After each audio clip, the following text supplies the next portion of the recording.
Quedó mela.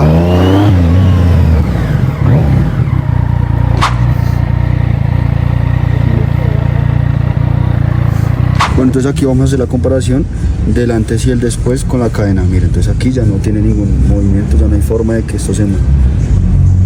Es porque la mecánica es exacta. Bueno, ya le cambiamos el kit de arrastre, como lo pueden ver.